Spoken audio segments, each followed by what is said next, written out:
First of all, hi to everyone. I'm myself Prashant.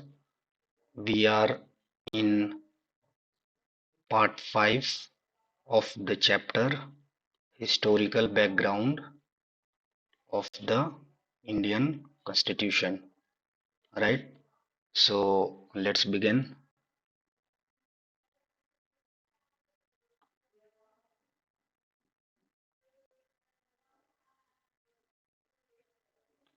So, Indian Council Act of 1892. Uh, First and foremost important point which came through this act is that it increased number of it increased one second it increased number of additional member to central and provincial legislative council but maintained official majority. Before discussing this point, we need to go to previous acts and discuss some important points of those acts.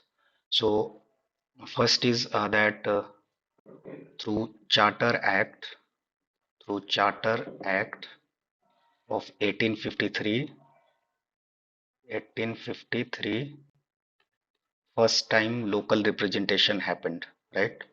Local representation, local representation, right? So this is local representation. Then through Indian Council Act of 1861, ICA 1861, first time first time representative institution, repre, representative representative institution, representative institution by associating Indians, by associating Indians, first time representative institutions by associating Indians with lawmaking process with lawmaking process started.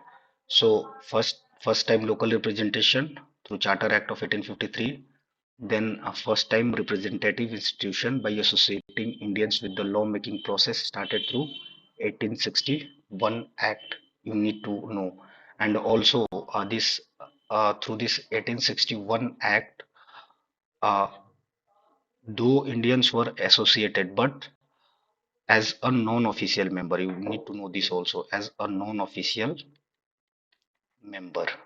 Very important, right? As a non-official member.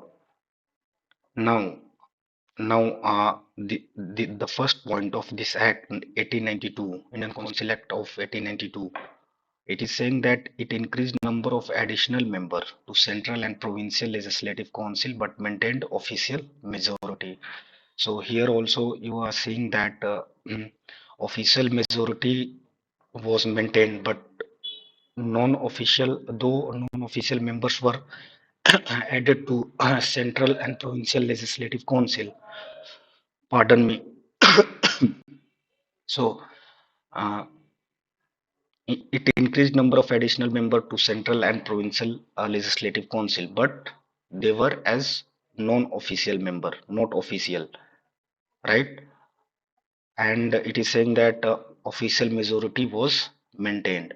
So you need to relate all these three points: local representation, representative institution by associating Indians, and number of additional member to central and provincial legislative council increased to 1892, but official majority was maintained. So this you need to know. And also here one second. Fine. Now, through this Indian Legislative Council Act of 1892, Legislative Council for the first time got the power to discuss budget, right? First time.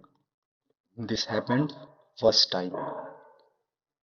This is very important and you need to know, right? Now let's move to the next slide.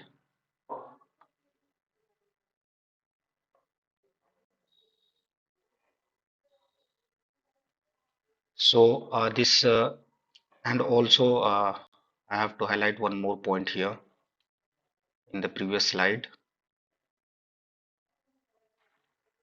Here, through Indian Council Act of 1861, a representative institution by associating Indians. But this was with respect to Indian Legislative Council only, right? Indian Legislative Legislative Council only, not provincial, not provincial. First time provincial representation happened through this 1892 Act, Indian Council Act of 1892. This is something which is very important.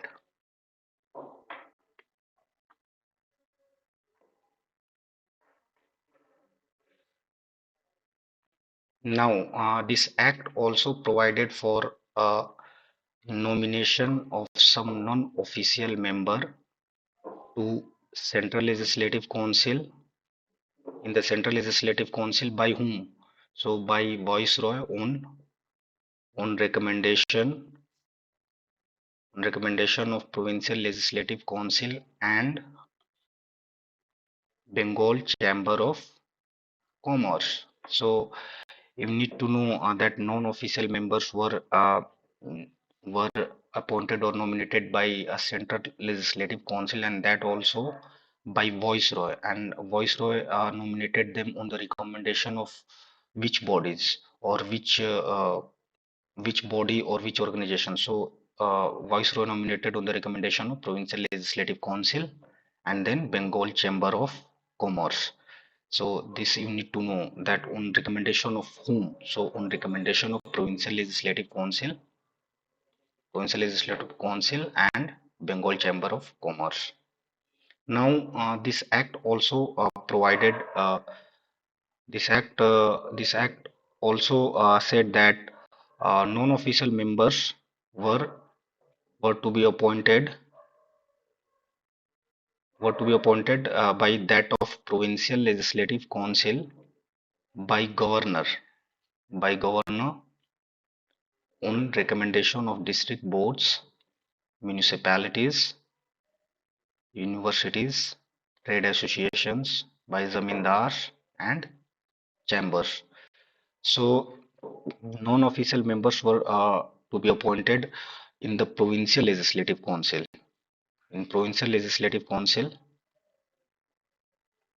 so non-official members were to be appointed in the provincial legislative council by whom? So governor, by governor, and governor appointed them on the recommendation of whom? So governor appointed them on the recommendation of district boards, municipalities, universities, trade associations, jamindar, and chambers. So you need to know there is a difference. Here it's talking about Central Legislative Council, right? And here it's talking about Provincial Legislative Council, Provincial Legislative Council, right? So you need to know this. And in Central Legislative Council, the non-official members were appointed by Viceroy, and in Provincial Legislative Council, non-official members were appointed by Governor. You need to know. And on the recommendation of, in case of Viceroy, in the recommendation of Provincial Legislative Council and Bengal Chamber of Commerce, and in case of Governor, in Provincial Legislative Council, non-official members were appointed on the recommendation of district boards, municipalities, universities, trade associations, jamindars, and chambers.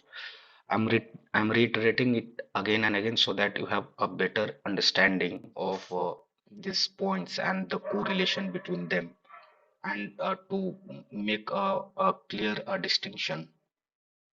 So now let's move to the next slide.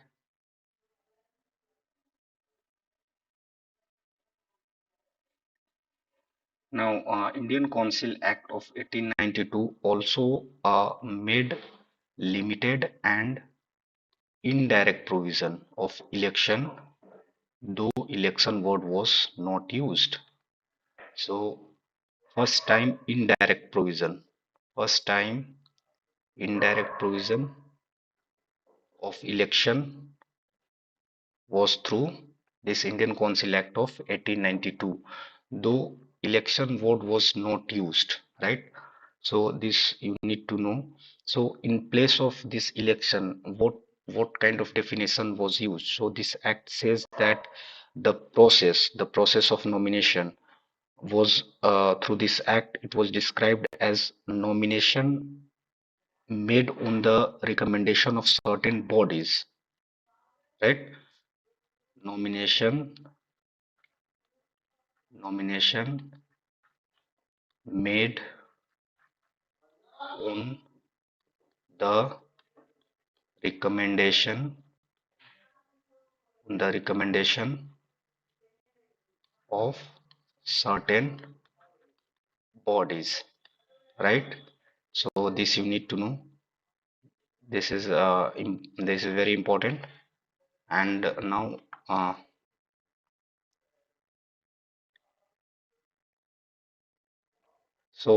thank you for your time. Thank you for watching this video. I hope you really enjoyed and learned something from this video. And I'll be coming up next with the part 6 of the chapter historical background of the Indian Constitution. In that, I will discuss Indian Council Act of 1909, which is also known as Morley Minto reforms. So, thank you again. Thank you so much.